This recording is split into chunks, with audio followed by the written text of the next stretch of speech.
Hello everyone, welcome back to the channel. Happy holidays to you and around the world, wherever you are. Merry Christmas. It's that time of year. We're getting into 2023, which I think is going to be a big year. I wanted to give you a little bit of XRP update, plus a little bit of things that are happening in the crypto space. It does look like Congress is kind of out of control with what they're trying to do and trying to ban crypto, and the message out there from CNBC and all these other places is crypto's this, crypto's that, it's bad, don't hold it, don't sell it. Don't let anybody take your freedoms away from you guys. I mean, crypto is just technology, right? They don't want us getting rich overnight with this new technology that they're going to use. Any central bank digital currency that's being built around the planet is based on DLT solutions, right? ISO messaging, right? So just remember what you hold, right? And don't let anybody, if you've done the research and you've taken the time to understand this technology and you believe in it, don't let anybody else try to change your opinion. It's up to you to do that research. But let's just take a look at what's been going on with Ripple recently. Ripple partner and MoneyGram kick off new remittance solution details. Ripple was partnered with MoneyGram a long time ago before the SEC came in and sued them. MoneyGram went to Stellar, and now looks like they're working together again. This is saying the new service is dubbed MoneyGram Online, MGO. It allows customers to transfer money from Brazil to any nook of the globe to friends and family members and pays close to in real time, 3 to 5 seconds. It's just constantly building out. So here, this is what I was talking about with Gary Gensler, right? So Gary Gensler has failed in every way, shape, or form, right? He missed Luna.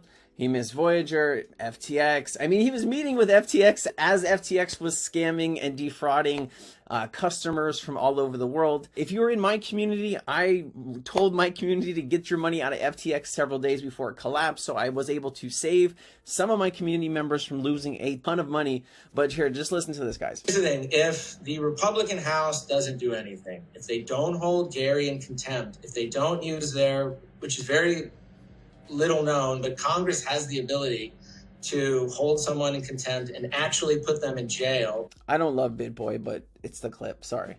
It's happened before. They hardly ever use it, but they can where the circumstances are warranted.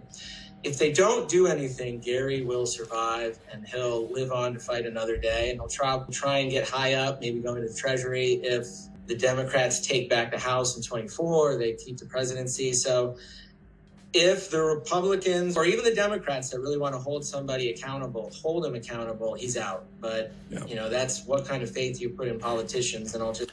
guys, I'm not very, I don't get into politics on this channel because we're here to talk about crypto and utility, but Democrats and Republicans both are lost in the weeds, right? Some of them understand this is technology and it's the future.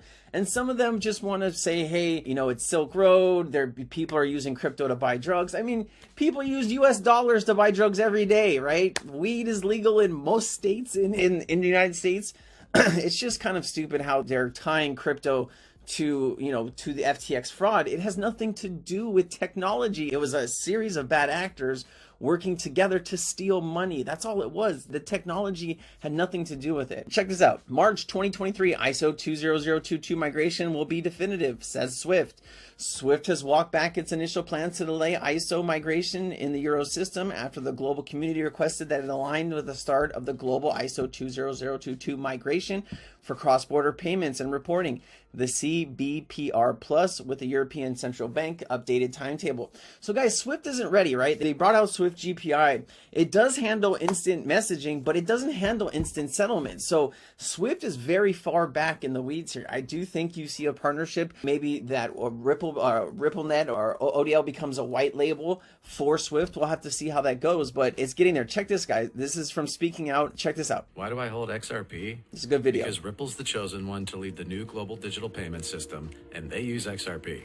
In 2013, the Federal Reserve began looking for faster payments options. 2 years later, an action plan was born and a federal payments task force was created. It included one company focused on crypto, Ripple. In 2014, the World Bank and Better Than Cash Alliance, which includes the Bill and Melinda Gates Foundation, Clinton Global Initiative, and the governments of 32 Bill and Melinda Gates, Moja Loop, look into it, uses Ripple. countries, put out a report called The Opportunities of Digitizing Payments. 1 year later, the Better Than Cash Alliance featured one crypto company on their website, Ripple. Today, Better Than Cash Alliance and all other UN initiatives are focused on a single agenda, the Sustainable Development Goals for 2030. You can see the SDGs logo on Bill Gates' lapel, world-leading companies, the Better Than Cash Alliance website, and on the UN's official exchange, Exchange. What crypto is Exchange officially utilizing for their carbon credit solution? XRP. The world will move to a new international standard for exchanging electronic messages between financial institutions by 2025 called ISO 20022.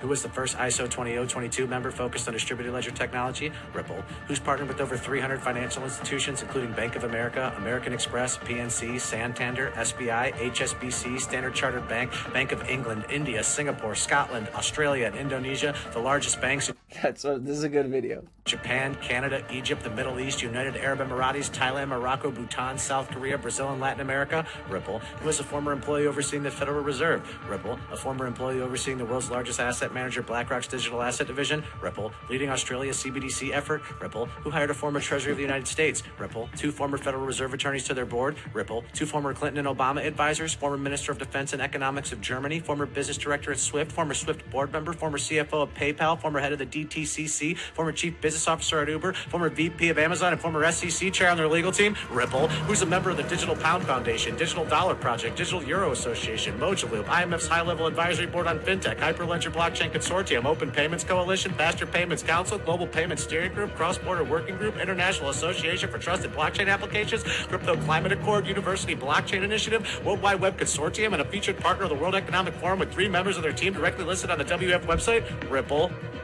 Now, does Ripple and XRP sound like they're going to disappear, or do they sound like they're part of a... That was a really good video. I should just end it right there, because like that was just the mic drop, fires burning. I mean, that was really solid, right?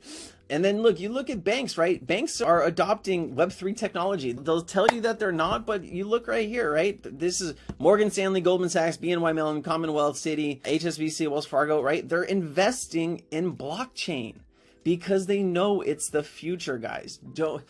Banks, the news, the media, they're always going to get us to try to sell our assets at the very bottom. They don't want more and more people getting rich, because that means more and more people have power to basically stand up and say whatever they want and do whatever they want.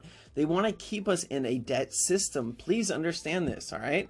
Sologenic asset ecosystem will be available on the XRPL and Quorum networks to ensure it will only be practical tokenization technology.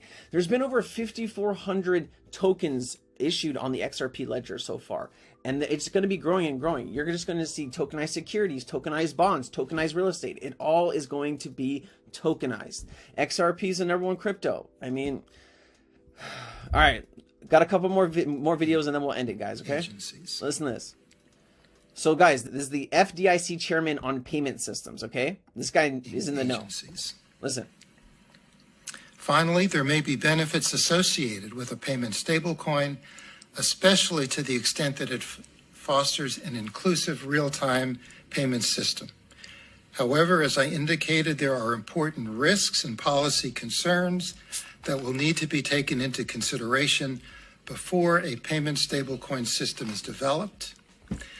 And to the extent that a payment stablecoin system is developed, it should be designed in a manner that complements the Federal Reserve's FedNow system and the potential future development of a U.S. central bank digital currency. Any central bank digital currency, guys, is DLT. And the reason this is so important, not only for people, regular people sending money to each other, right?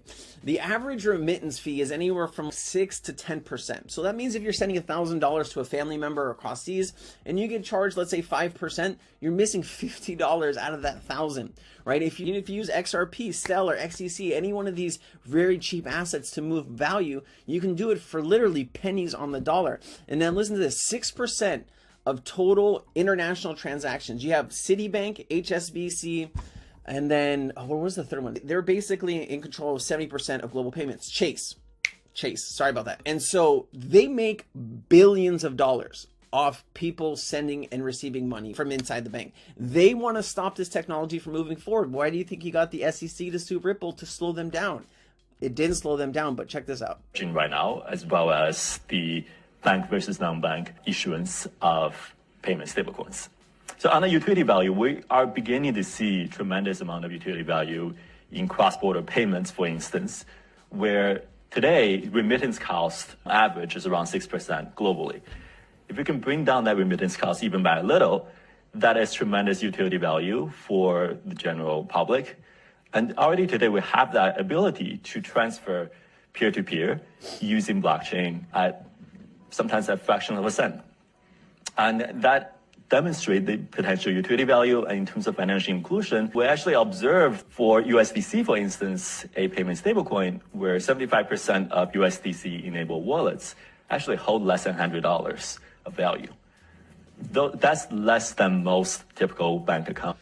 So what you have here too, guys, is you have companies like, Ripple and Stellar that are building, payment stable coins in different countries, right? If you're in a country like Venezuela or whatever, and your currency is fluctuating, very up and down or usually downwards because of inflation, putting your money into a US dollar stable coin, it won't affect as much as maybe that local currency is. So there's a lot of people that have really low balances on their crypto cards, but they're putting their dollars that they're making maybe in the peso or whatever the currency they want to use, but they're putting it in a USDC stablecoin because they feel it's not going to fluctuate and lose value as much as their own currency is. That's basically what that gentleman's saying right there. And I just want to end it with this, guys. Look at this. Fam, US Treasury report from the future of money and payments. A more feasible model is the United States for intermediating a retail US CBDC. Would be two-tiered system, which is in line with the majority of jurisdictions globally and considering. And I'll leave this tweet in here, but there's just some good information: building the future of money and payments, supporting US global financial leadership, advancing financial inclusion and equity, minimizing risk, right? Ripple's been live for 10 years, guys. The XRP ledger has been live for 10 years. It's been battle tested. This is why you're getting adoption. And I get this question asked a lot in my community. What if another currency was created tomorrow and it was massively adopted? The problem with creating a brand new currency tomorrow is who's going to trust it that it works, right? You need years of testing, of pilots and development for banks and countries and governments to even consider building something, right? This is their whole control, which is their fiat currency. They're not going to trust some name brand, whatever, that just popped up out of left field. They're going to want to trust something that has 10 years of a track record. Anyways, guys, that's my soapbox. I'll get off it. Merry Christmas. I hope you guys are having a fantastic time, and 2023 will be better. I'm going to do a video on what I think is going to happen in 2023. Watch out for that video. Please like and subscribe. We're growing the channel thanks to you. Peace out, guys. Thanks.